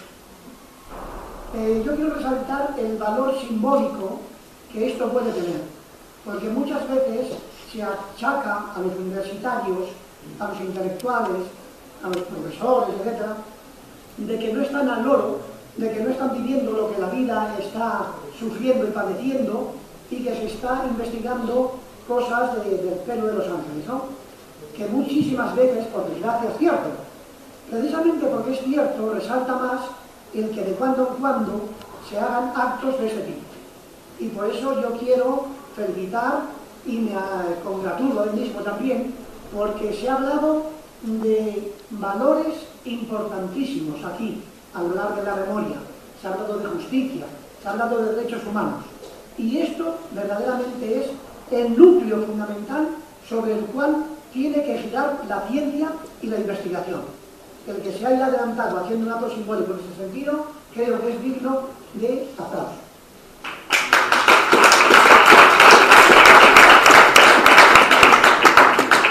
En segundo lugar, quería decir, o matizar un poco lo que decía el ponente sobre lo del olvido en el momento de la transición, en el periodo de la transición.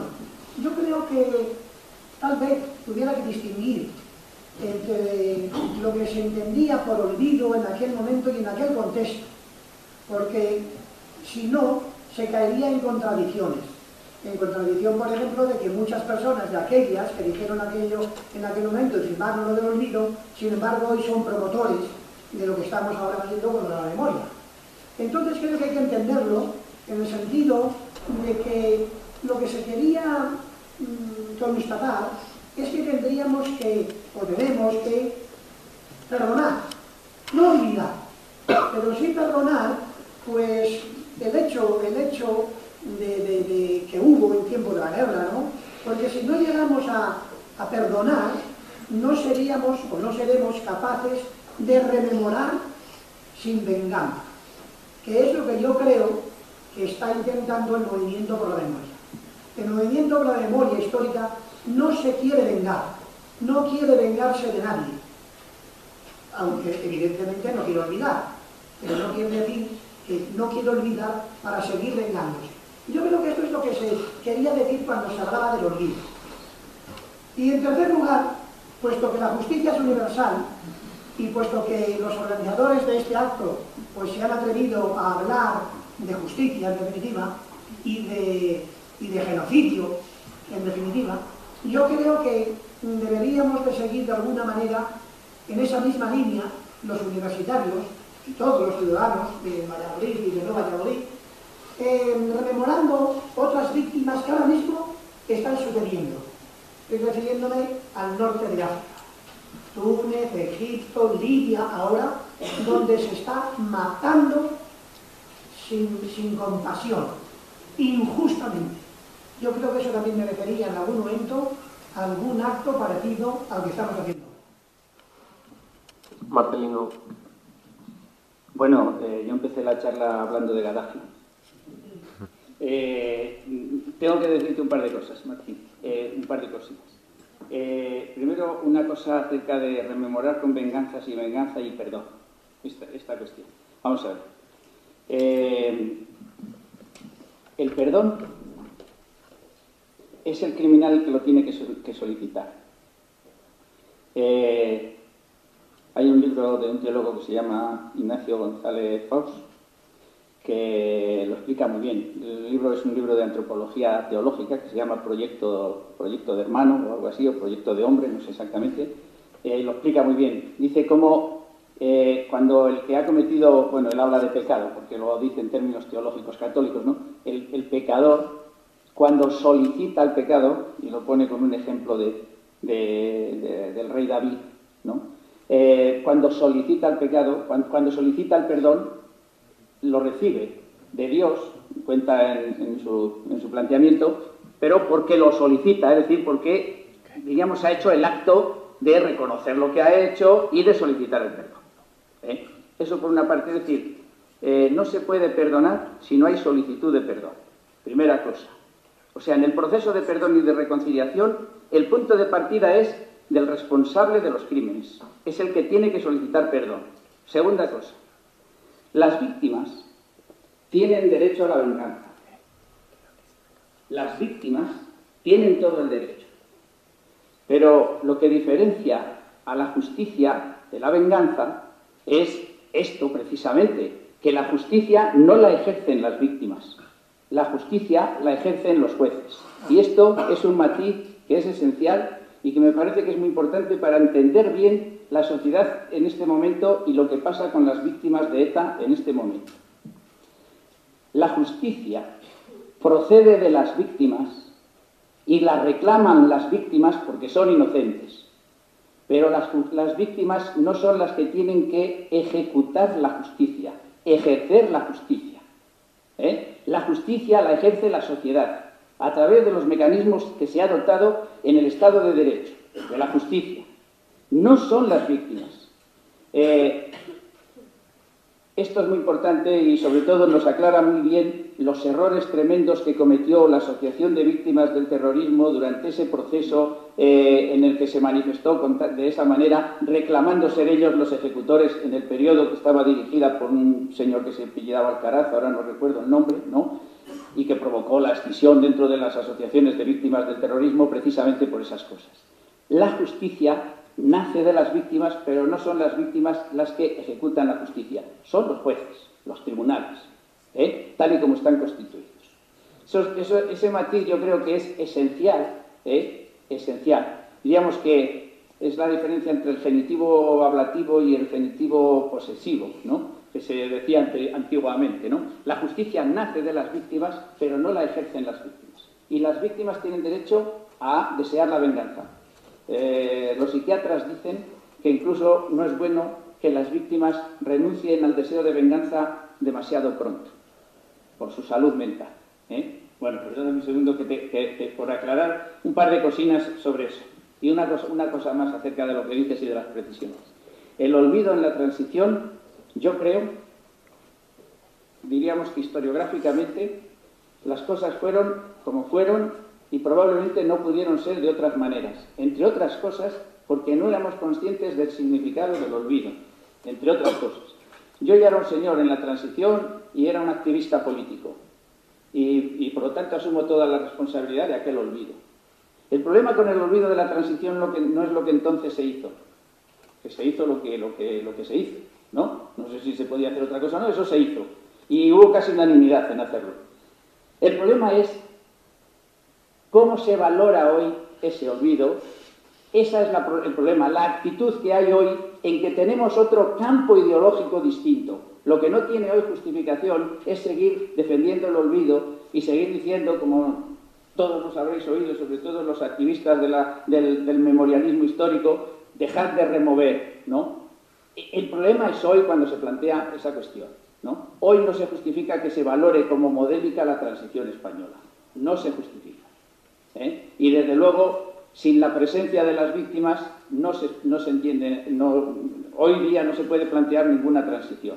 Por eso, cuando he oído estos días incluso invitar a que fuesen los representantes españoles a explicar a los egipcios cómo había que hacer la transición o a los tunecinos, pues me da temblor, ¿no? Porque hoy las víctimas están presentes y hace 30 o 40 años las víctimas no estaban presentes. Esa es la diferencia y eso es lo que hace que hoy la valoración de la transición tenga que ser distinta. Hoy la valoración.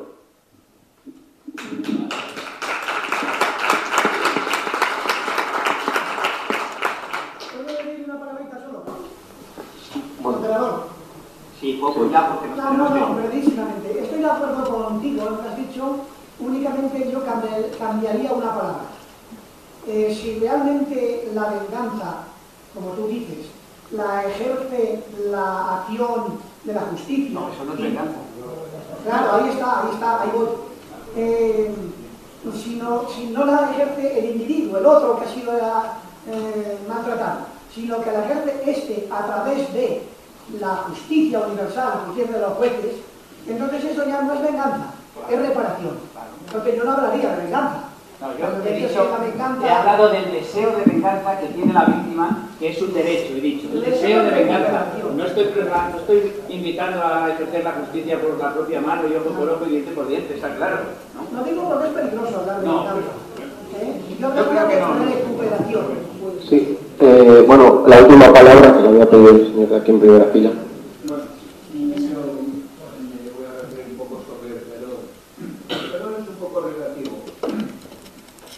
Podría decir está usando mucho el perdón. Es una condición muy relacionada. El perdón hay que ponerse al lado de las víctimas. Al lado de las víctimas, ¿eh? Ellos aceptan el perdón. Pero no puede haber un perdón sin justicia. No puede haber un perdón sin justicia. Porque ese perdón le va a haber para ser reducida en las castigadas. Y el que ha cometido un crimen, que pida perdón, muy bien, lo allí es un hombre. Pero tú vas a cumplir lo que te han puesto. No hay perdón sin justicia. Está claro, ¿no? Eso, yo creo que en eso todo el mundo está de acuerdo, ¿no? Es decir, y además otro matiz, el perdón es una cuestión privada. Yo creo que ese no es un tema del que haya que tratar. Es decir, lo que hay que reclamar es justicia y reparación, ¿no? Y luego, para que la reconciliación sea posible, es necesario que el criminal reconozca el crimen y solicite perdón, que es distinto de que lo reciba. Aunque normalmente las víctimas están más dispuestas a perdonar que los criminales a solicitar el perdón.